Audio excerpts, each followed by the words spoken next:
When we're young, we have an amazing, positive outlook about how great life is going to be, but somewhere along the line, we forget to dream and end up settling. Join Up Dots features amazing people who refuse to give up and chose to go after their dreams.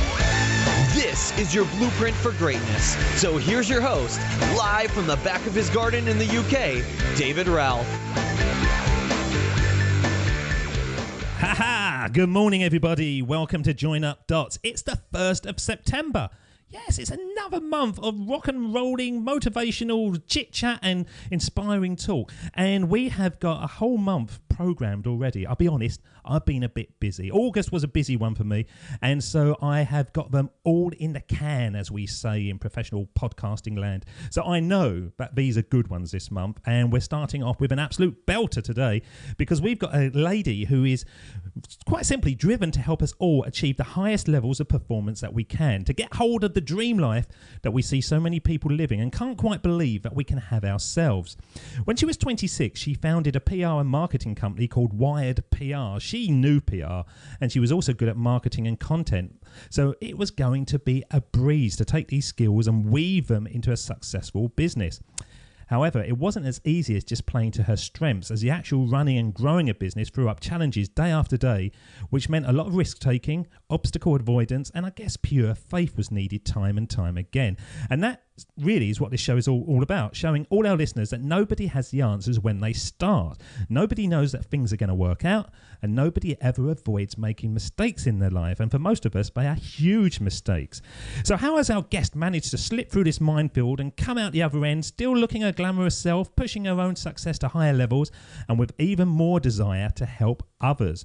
Well, let's find out as we bring onto the show the host of the success... I'm going to say that again. The host of the success...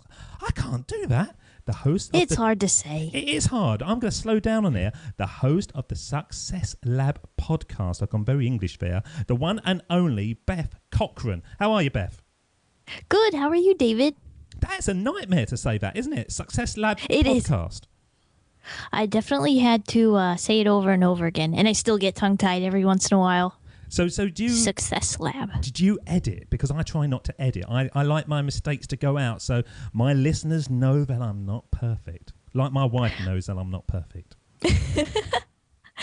Yeah, I'm the same way. I just press record and let it go, unless there's anything too risque or anything like that. Did you have pre-chat risque talk then before you press record? Just to get it all out beforehand? Yeah. Do you get a little bit flirty when you're off air? I don't, no. No, because I would be quite disappointed because I didn't have any of that in our pre-chat. You wasn't flirty at all. If you had said yes, I would have thought it was something about me. No, it's not about you. It's not about me. So you are, as I say, you are a lady who is driven to achieve not just the highest levels of performance that we can, but in yourself. You are really somebody that kind of almost can't rest. You're constantly pushing yourself. Have you always been like that?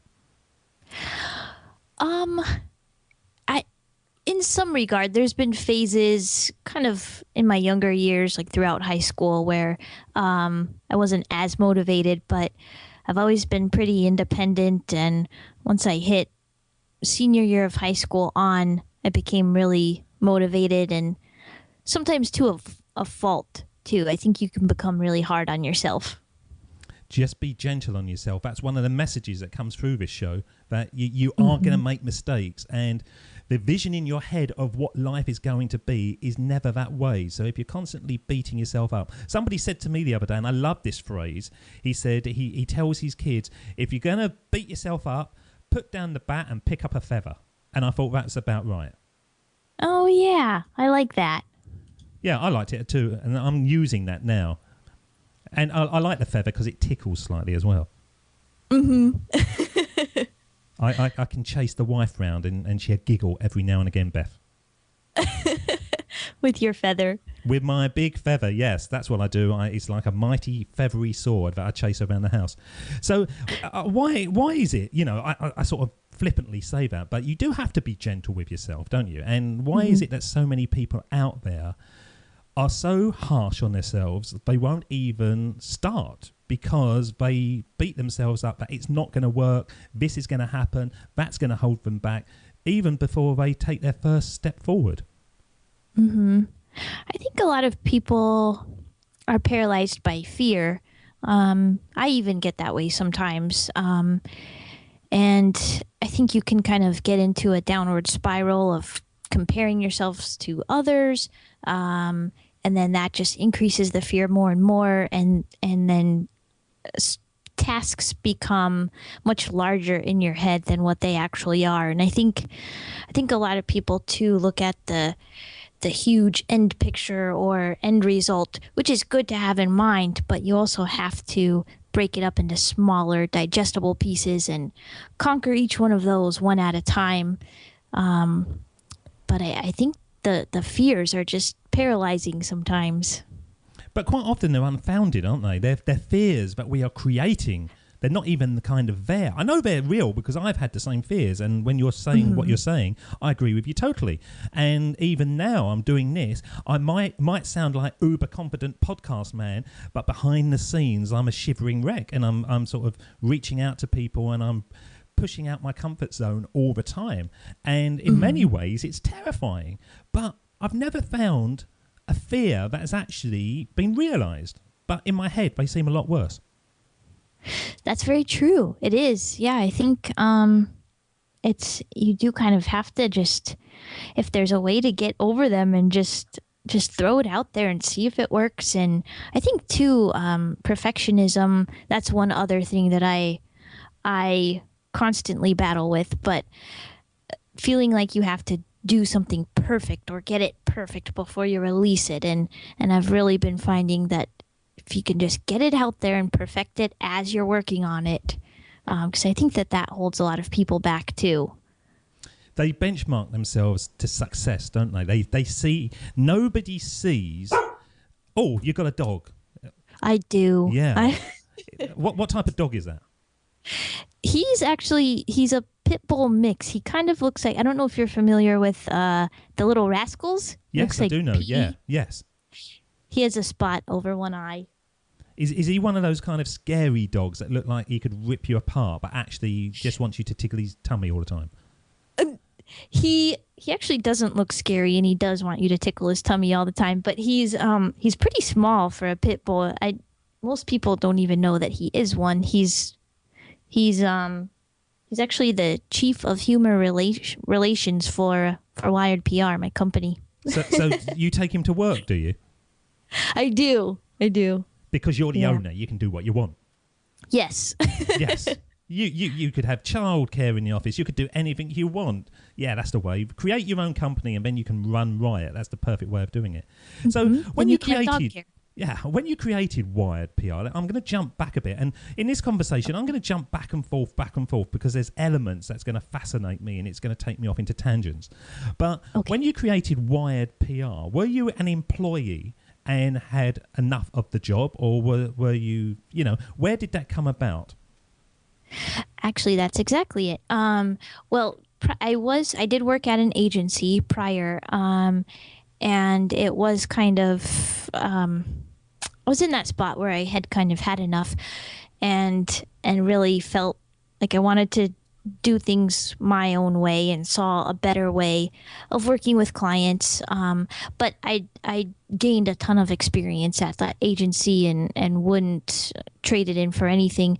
But even prior to that, I actually have a background in journalism, and I covered the business beat. So I was always talking to different entrepreneurs, and I just loved interviewing entrepreneurs and how they were just, where they got their motivation to start, where they got their ideas. They were just so passionate about what they were doing, and I felt like that was always missing for me when I was working for someone else. And so it was a couple of years in the making, and I finally mustered up enough courage and took the leap of faith to start my own venture. And stupid question, but were you scared at that time?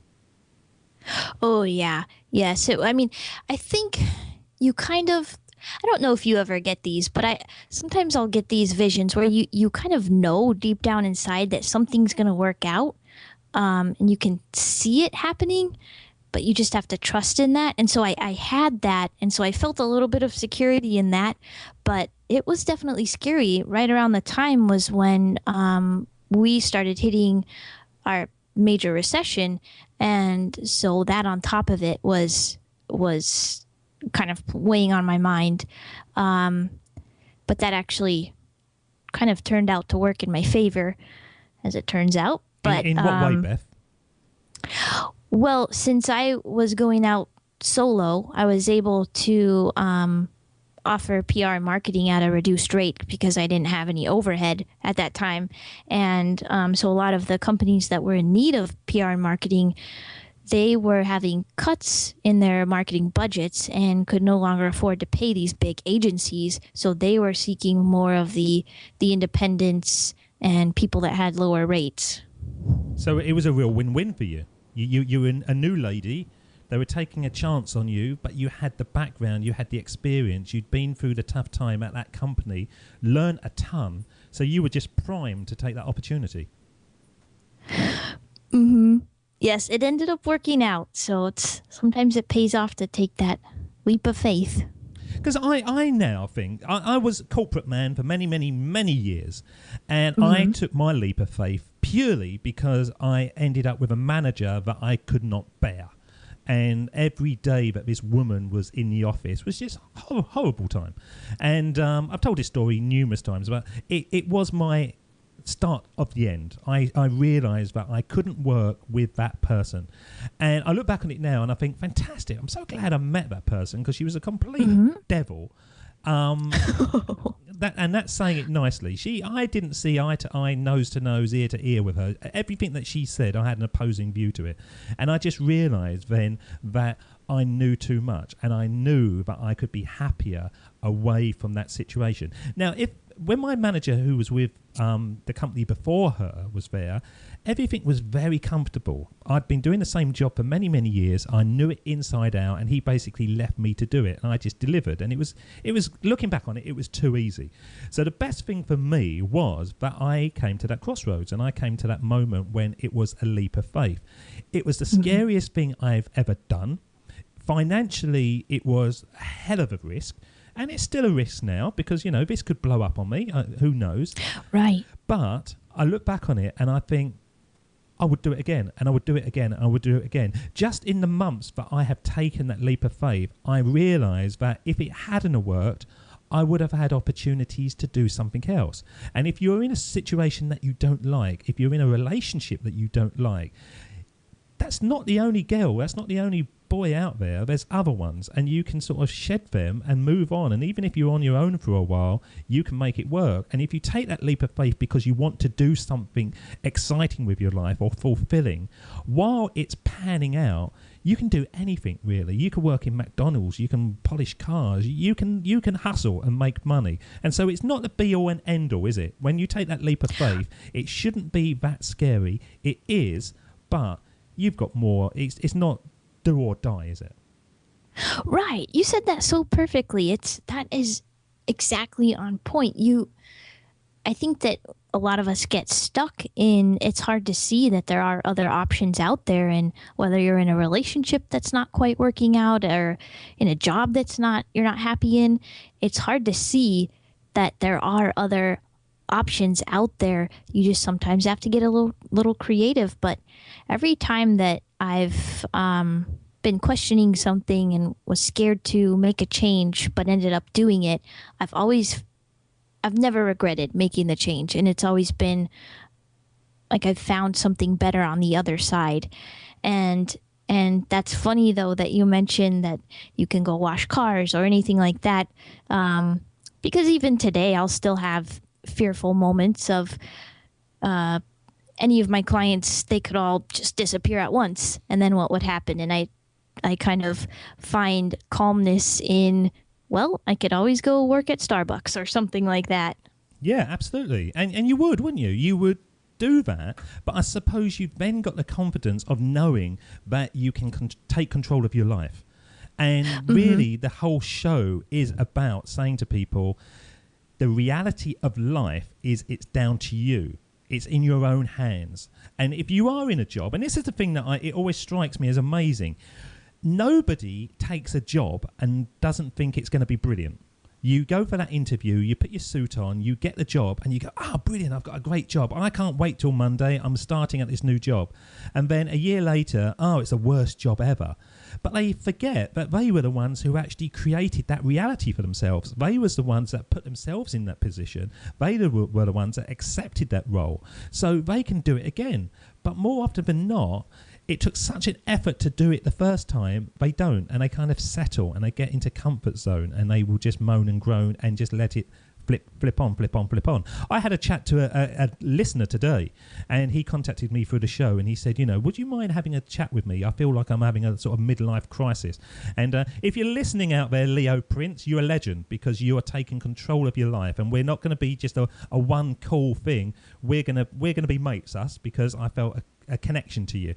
And Leo is 34 years old. He's got a couple of kids. He's in a job that he says, he can do it. And it pays, and for the best thing, it provides money and support and a roof over their heads for the family and all that kind of stuff. It's just not enough for him. He wants something more, and he wants to be able to take his kids swimming in the afternoon without the boss saying, where the hell are you going? Well, can't you wait till after hours and all that kind of stuff? He wants to have his cake and eat it. And I was saying to him this afternoon, in my experience now, although it might sound radical to you because you're not in that area, but I do believe you can have your cake and eat it, and you can earn good money, and you can have control under your life and your time and your situation.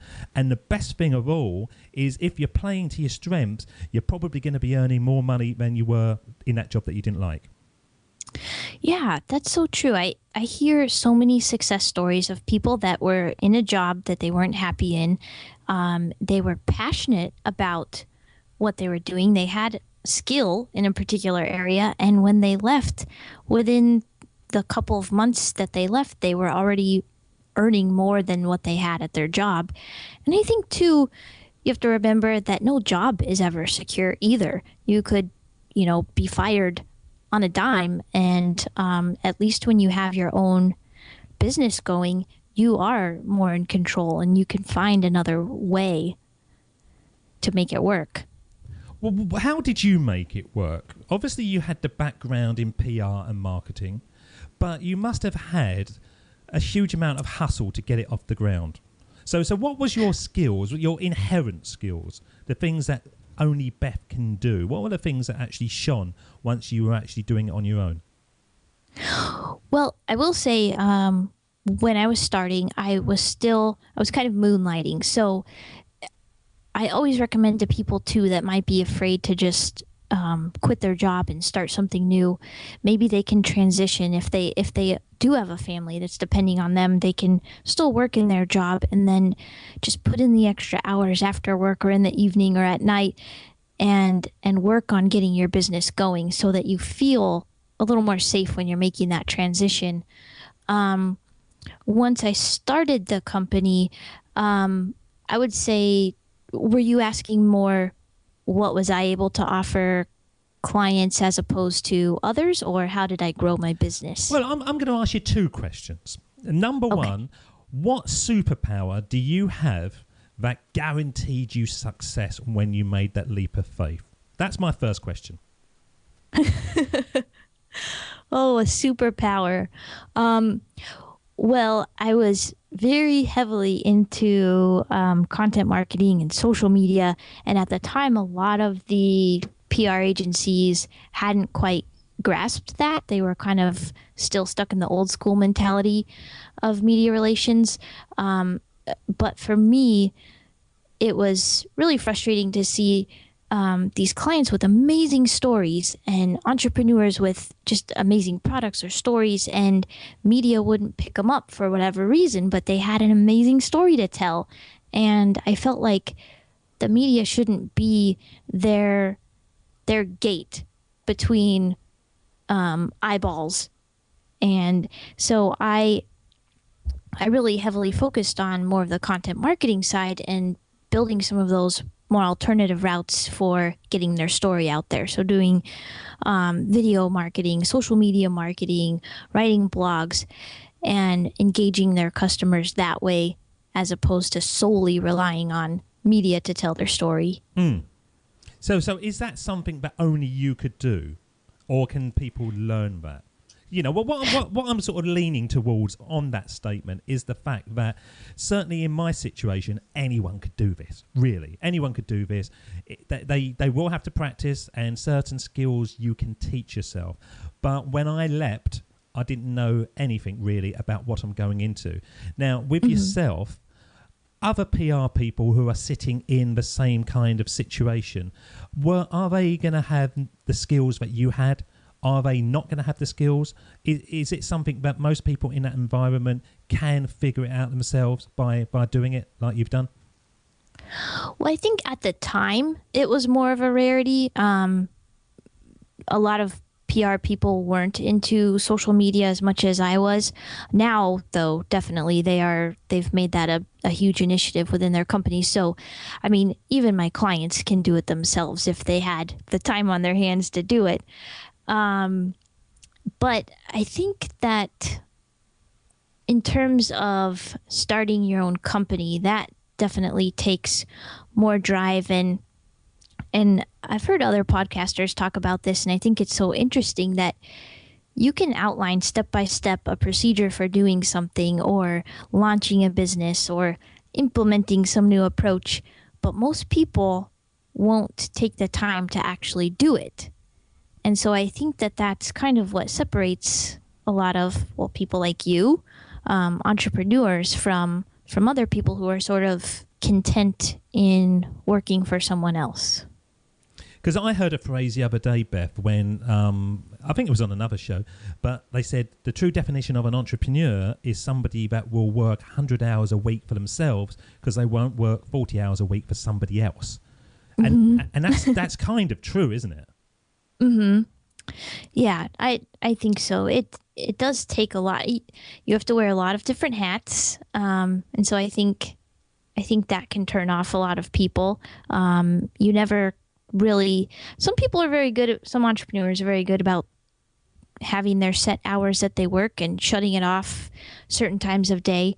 But I think that in some regards, you're kind of constantly on, whether you're thinking about your business or working on it.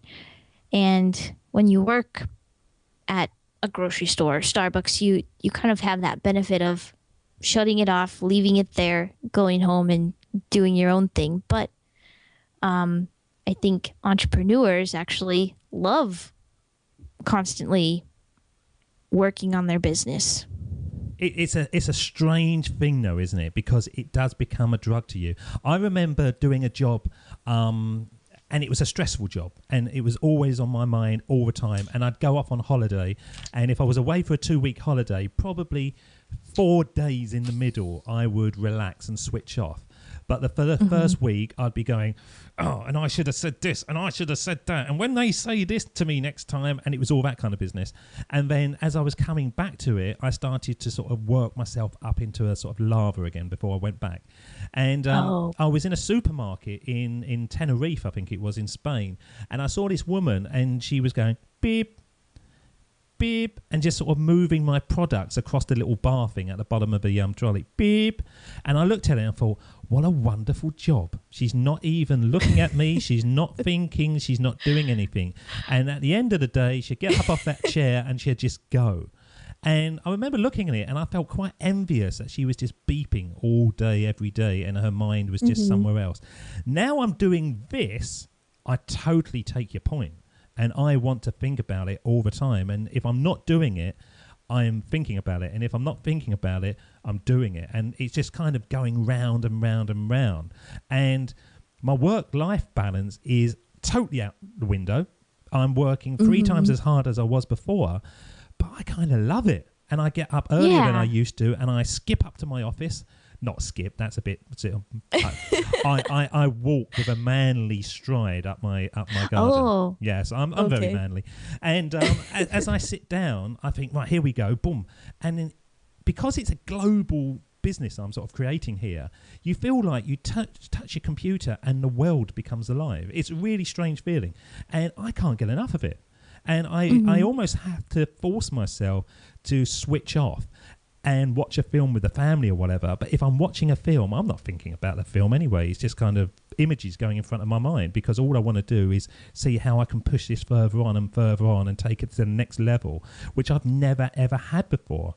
And I suppose, end of rant time here, I suppose it comes back to that phrase that everyone talks about, finding something that you're passionate about, and then you'll never work again. Yeah, it's true. And at least you're doing it for yourself and not somebody else when you're thinking about your company. So I don't know, actually. I was thinking that. Yes, you are, because you're building it for yourself. But I think my only focus at the moment is trying to provide as much great content to inspire the world to change. You know what you were saying at the very beginning about people don't want to look at the big picture because it seems too big and you've got to break it into chunks. I had this image before I had anything to do with a show of what I wanted to achieve, and it was too frightening for me. So I switched off from that image and I went this route, and I broke it into the bite-sized chunks. But I know the value that I want to provide to the world through this content, and for people to be able to grab the dream life that they deserve. It's not that they should have, they deserve, because it's there for them to take control of it. And I don't focus it on me. It's like I've got 20 billion, I don't know how many people on the world, 6 billion, probably 7 billion, and that dog that you've got. So 7 billion and that dog. I'm just focusing on trying to provide the best value to them. So if those 7 billion come to my show, and that would be amazing for the downloads, then they get what they want. And ultimately, I suppose it will come back to me and it will pay me back. But that's where my feelings are at the moment. It's not for myself, it's for my clients. Did you feel the same way? Right. Yes. And I meant more for you're not doing it for a boss. But I definitely, yes, it is all about the clients. And I certainly feel that way with Success Lab, too. You're just really focused on putting content out there that will actually help people. And I mean, to your point that you had the call earlier with a listener, and it's so motivating to talk to people that are seeking your advice, and that you know that you can help in some regard change something in their lives for the better. It's just incredibly rewarding. I'll tell you the weird thing about Leo Prince, though, that I was speaking to earlier. You know Pat Flynn, that we all talk about, the smart passive income bloke, Pat Flynn? Yes. He looks just like him. And so when his picture came up on Skype, I thought, oh my God, it's Pat Flynn, just for a moment. Yeah. And then I looked at him and I thought, oh no, it's not. And I actually said it to him. I said, you look just like Pat Flynn. And I'm sure if he's listening to this, you do. And he should become like a Pat Flynn tribute band and go around doing these kind of presentations in a Pat Flynn kind of way. Wonder how Pat Flynn would feel about that. I wonder if Pat Flynn gets people going, you look just like Leo Prince. Has anyone ever told you? I'm sure he does. Yeah, I'm sure he does, because Leo Prince is going to go to the top, I promise you. So what a great name, too. Yeah, it is. He's like the king of men, isn't he? Yeah. Yeah. I can imagine him on his throne in his UK house. Perfect. Yeah, he's above me. He is already. So I'm going to play a sort of motivational speech now, which I've been throwing into the shows recently, and it really does sort of emphasise what we were just talking about finding your passion, working on something that you know you're providing value to the world, and basically taking a risk. I'm going to play this, and then I'm going to ask your opinion on this. This is Jim Carrey. My father could have been a great comedian, but he didn't believe that was possible for him. And so he made a conservative choice. Instead, he got a safe job as an accountant. And when I was 12 years old, he was let go from that safe job. And our family had to do whatever we could to survive. I learned many great lessons from my father, not the least of which was that you can fail at what you don't want. So you might as well take a chance on doing what you love. That's good, isn't it? I love that every time I press that button. Yeah, that is. I love that. Have you heard that previously? No, I actually hadn't. Because it's kind of been going viral on the internet. He did a commencement speech for some university in America, and it's about 26 minutes long, and 3/4 of it is playing for laughs. But there's this 5-minute bit in the middle that I just took that bit from, and I thought that is what every kid should know when they're at school. Mm-hmm. And I have a lot of rants, and I've been talking to a lot of kids, entrepreneurs, people that are aiming to be millionaires before they leave college. Hugely inspiring to me that they set their first business up at the age of 4 and stuff. You know, I think 4? How have you managed to do that? And all of them say that the school system does not inspire you to take risks. It almost frightens you into get your qualifications because you need a job at the end of it. And this chap, and I'm going to be talking about him so many times because he really did inspire me yesterday, called Houston Gunn. He's an entrepreneur. He's 17 now, and he was in a assembly at school, and the head teacher stood up and said, "Children, if you go through your qualifications, by the time you retire, you could have £1 million." And they were all going, "Whoa, £1 million, that's brilliant, fantastic." And he just sat there with his arms folded and went, "What? That's like 25 grand for 40 years. And you're celebrating that fact. Surely you should be challenging us to have £1 million by the time we leave college. Surely that's the inspiring thing." And the same goes with that Jim Carrey speech. It's just that passion to take a risk. And if it doesn't pan out, then take another risk. And if it doesn't pan out, take another risk. Because most of the time, they don't pan out, but they don't pan out as badly as you imagine them. And they can be turned into stepping stones to something good. Mm-hmm. Yeah, it's true. I think it is kind of unfortunate in the school system. I remember growing up, teachers always saying, they would always say something like, you're no special, or do you think you have special privileges, or are you more special than any of your other classmates? Kind of almost like pushing us down a little bit, and you're part of the status quo. And they could have been, trying to teach us that we're all special and that we're all capable of such great things. I mean, it is really amazing to see what people are capable of once they set their mind to something. I mean, it's amazing. And I think if you have a vision for something, just believe in it and go after it and find a way to make it work. And I think you'll be really amazed. I think we're all going to be really amazed, aren't we? If you look at any of the successful guys out there, and you can list millions of them who have really got up there big time. And none of it was overnight. Although we think it was overnight and we go, "Oh, yeah, that was an instant success." Even like the people like One Direction and that, they were banging around for a few years, playing clubs and doing karaoke and all that kind of stuff before they suddenly got formed into a band. And then, it was pretty quick after that. But generally in life, you pay your dues. And you pay your dues by putting the effort in, fine-tuning your own talents and taking risks. And if you take the risks enough, and I don't believe there's one millionaire out there, and the amount of millionaires I've spoken to on this show who actually admit that they lost it all after they got it all. And then they really? Yeah, and then they got it back again. And it was the first one that was kind of a bit of luck and taking risks, and it was a bit creative. But then they got too cocky, basically, and they would lose it. And I've read that time and time again with people like Simon Cowell, and Will Smith was another one. They earn all this money, they have all this success, but they lose it. But they don't just go, "Oh, I'm a victim." They just sort of brush themselves down and they go, "Okay, I'm going to do that again." And it's that kind of mentality that they got, Beth, to be able to go and almost think to themselves, "It's up to me. It's up to me to do this. I did it the first time, I can do it the second time." But the world as a whole kind of thinks that it should be given to them. And I was that person for years and years and years. I thought it should be given to me as well. Yeah, it's a powerful way to think, to know that you can make things happen, that it really does lie in your hands.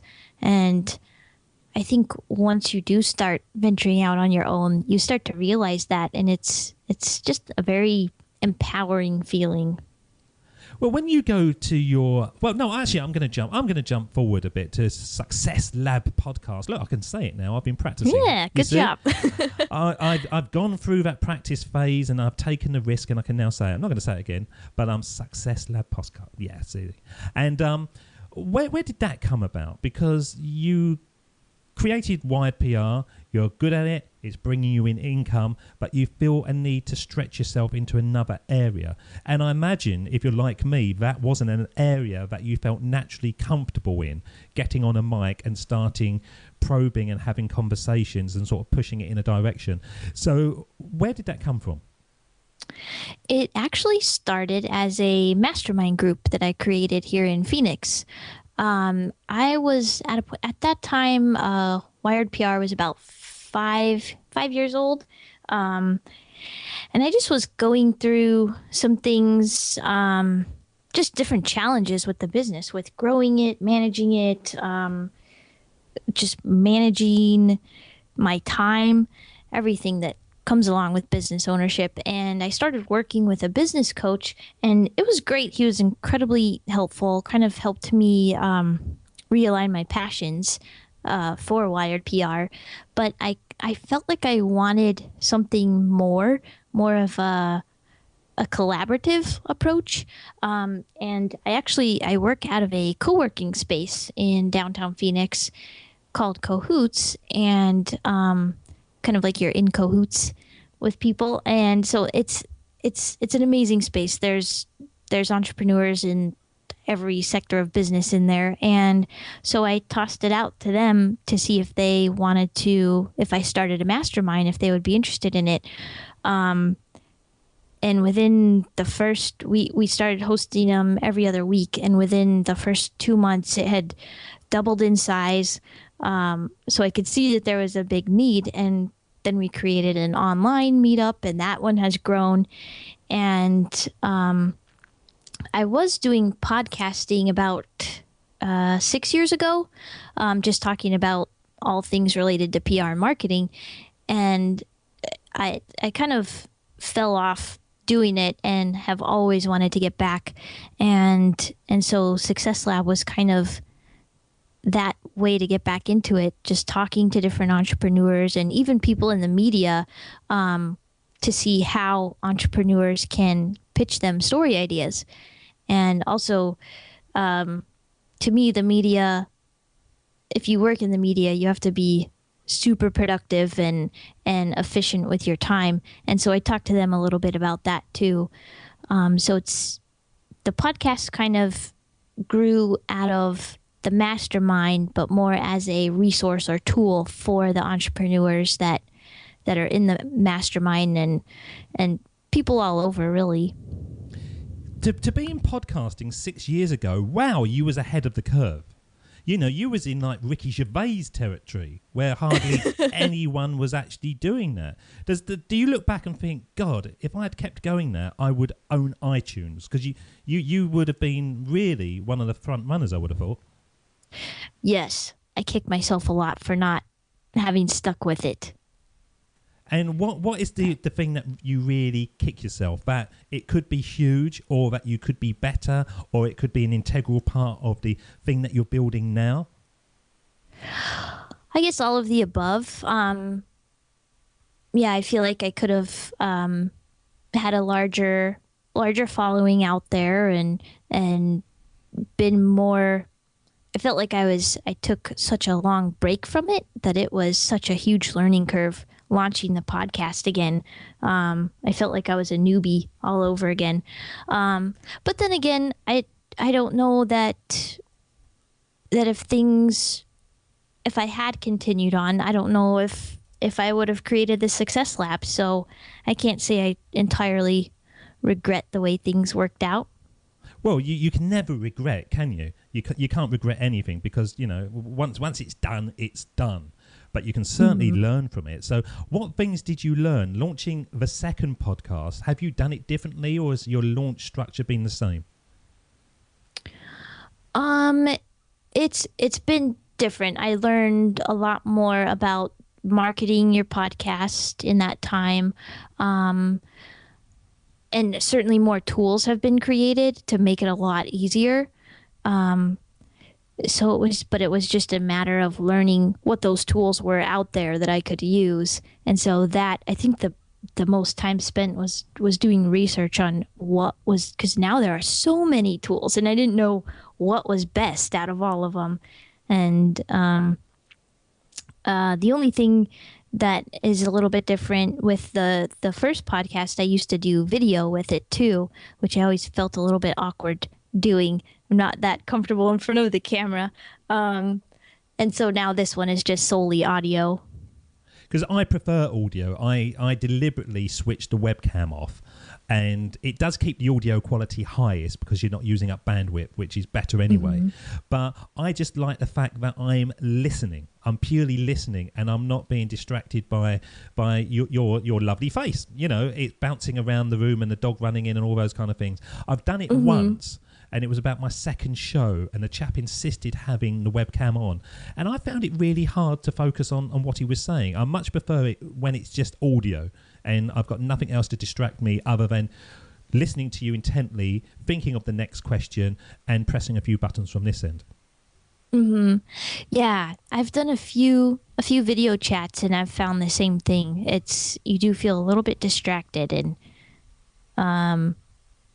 you're kind of wondering what they're looking at behind your screen too, and it's on the podcast, the original podcast, what was iTunes like it is now? Because I've only come into it recently, so it is pretty much as it is. But have you seen the transition from there to now as well? Can you see a huge difference in how it's all structured? I actually wasn't even publishing through iTunes. I was delivering it solely through my site, and a couple of other channels through FeedBurner and things like that. But I hadn't switched it over to iTunes, so can't answer that question. But now iTunes is so populated with podcasts, I can't believe it. It's one of those scary things, and it's one of those things that almost stopped me. When I started getting the idea of doing this, I was probably listening to about, 4 podcasts, and I loved them, and I was listening to them all the time. And then once I started getting into this and starting investigating it, I realised that, hang on, there's not 4 podcasts, there's about 100 million out there. And I kind of had this thought that I was just going to be battling the 4 that I listened to. And you're not. You're battling the world. And there's more coming on all the time. And I almost didn't do it. I had that fear again in my head when I thought to myself, it's never going to work. There's already millions out there. Who's going to listen to me? Blah, blah, blah. All those, stupid little thoughts that you have. Now I'm in it. I feel like it's a battle. I look at all the sort of newcomers and the existing ones, and I kind of think, right, I'm going to chip away here.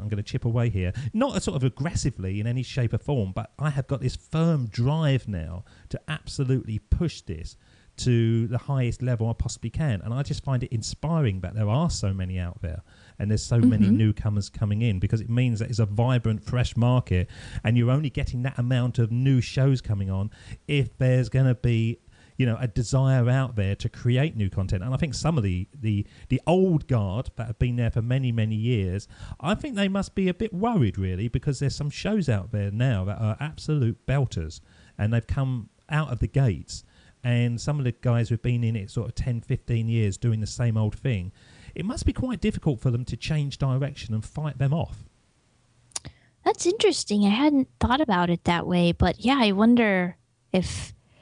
they certainly have massive audiences, but I wonder if people will start, if they don't change up their format, if people will start venturing to some of these newer shows. And yeah, I think it is motivating, despite the amount of new shows that's coming out. I think if you can kind of not tune out the competition, but focus more on just what you're doing and building a quality show and putting quality content out there. If you can focus more on that than being worried about the competition, then that just, I think you'll find success.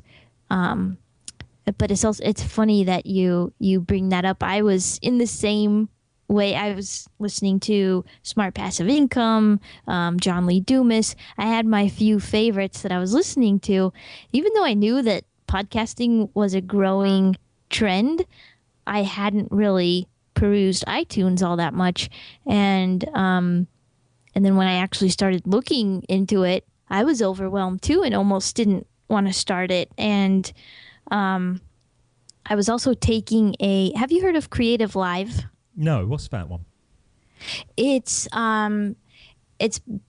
essentially online learning. So they have courses that cover nearly everything from stress management to how to create a podcast. And so I was watching the How to Create a Podcast course, and some of them are free. Others you do have to pay for if you want access to it after it's no longer live. But even seeing they do allow some students to sit in the class, and seeing the number of students that were sitting in there, and then the number of questions that they would field from Twitter, that even kind of almost stopped me from starting the podcast too.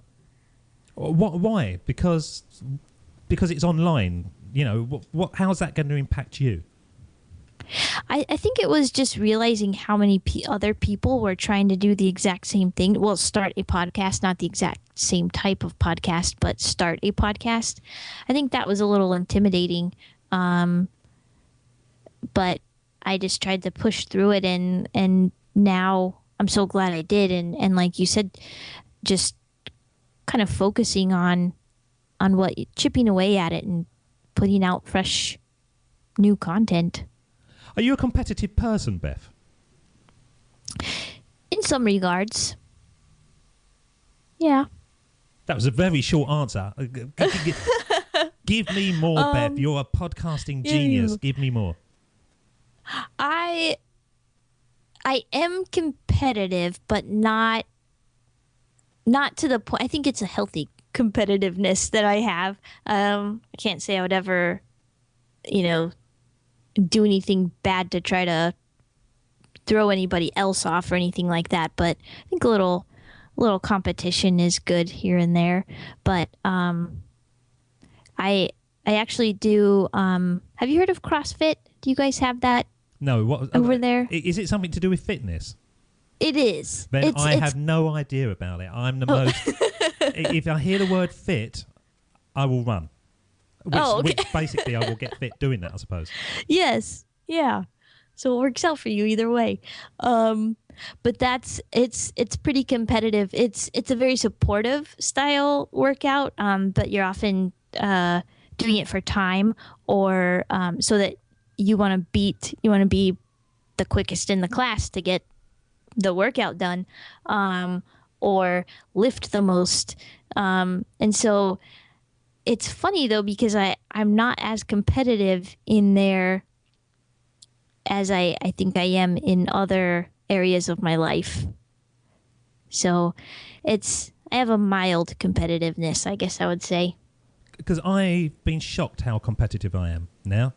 I've always, oh, really? Yeah, I've always been somebody that I would say, no, I'm not a bad loser.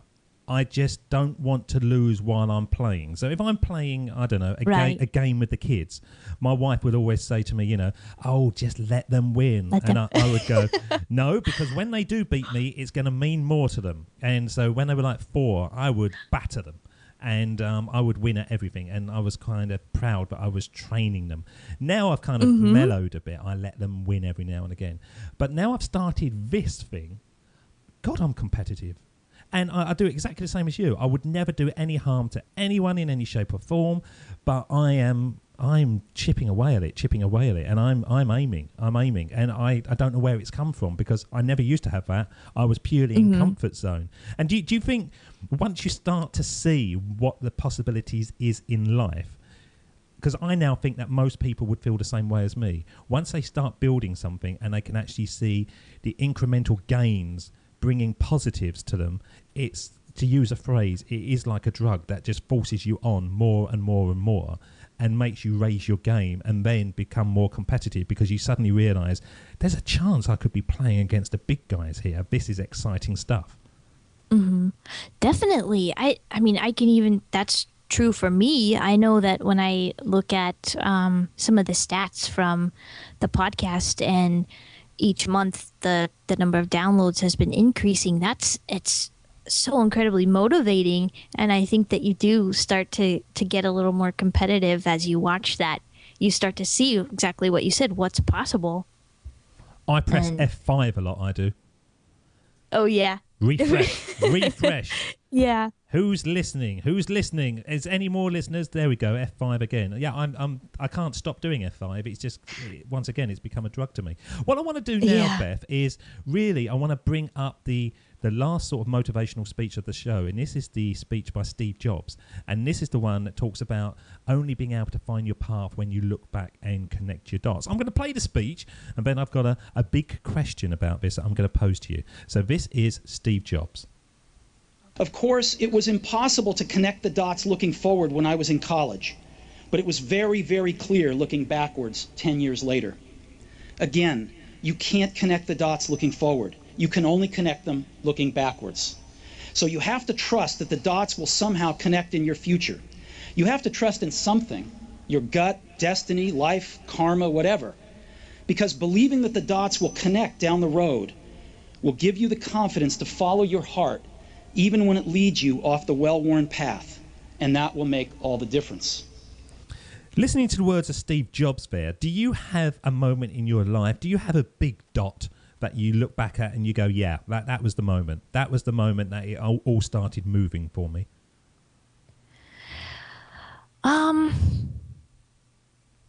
It's hard to pinpoint one. I really do feel like it was a series of dots that led, well, that brought me to where I am today.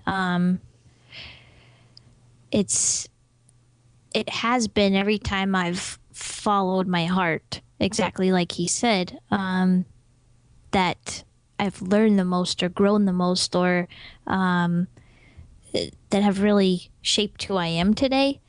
I think a big dot for me was right around the time when I was graduating college. I wanted to go to New York. I was so driven to go to New York, and I ended up finding a broadcast journalism internship there, and ever since then, I think I've just had that drive to keep going and following and trusting in my heart.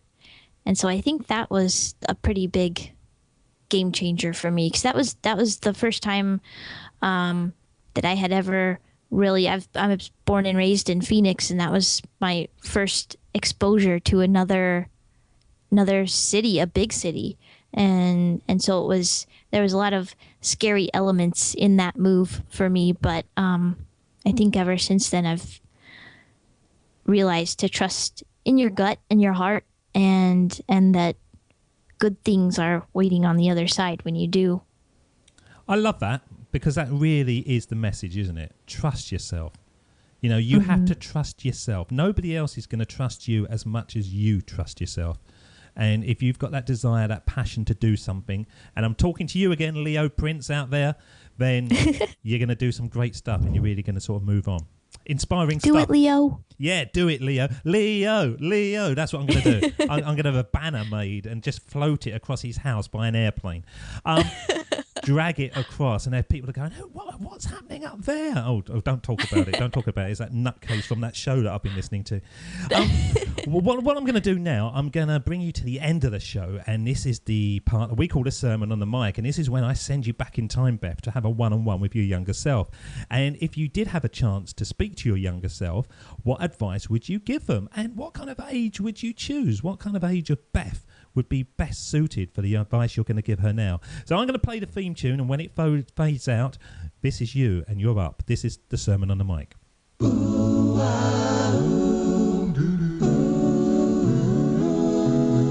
Here we go with the best bit of the show, the sermon on the mic. The sermon on the mic.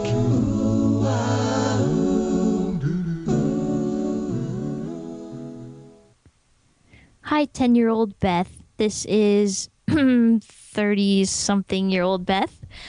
I would say to you to just believe in yourself, be confident, and have confidence in everything that you do. Believe in it wholeheartedly, and always question everything. Don't take anything at face value. And just get out there and create. Don't ever let fears stop you, and always question fears too, because typically they are unfounded. And just be you in every situation. So I think that's the advice in a nutshell that I would give my 10-year-old self. And do you think that 10-year-old self would have listened? Would she have been ready? That's hard to say. I think you're more focused on playing with friends and things like that at that age. But I think the confidence part, definitely the 10-year-old self would have listened to. We all need that, don't we? Beth, how do people connect with you? They can connect with me on Twitter at Beth Cochran. Or they can find me online, wiredprgroup.com or successlabber.com, and that's labr.com. Or reach out via email, just beth@wiredprgroup.com. Beth, it's been absolutely wonderful having you on the show today and spending time with us today, joining up those dots. Please come back again when you have more dots to join up, as I believe that by joining up the dots and connecting our pasts, it's the best way to build our futures. Beth Cochran, thank you so much. Thank you, David. It's been such a pleasure talking to you. Thank you for having me on. David doesn't want you to become a faded version of the brilliant self you were once to become. So he's put together an amazing guide for you called the 8 Pieces of Advice that every successful entrepreneur practices, including the 2 that changed his life. Head over to joinupdots.com to download this amazing guide for free, and we'll see you tomorrow on Join Up Dots.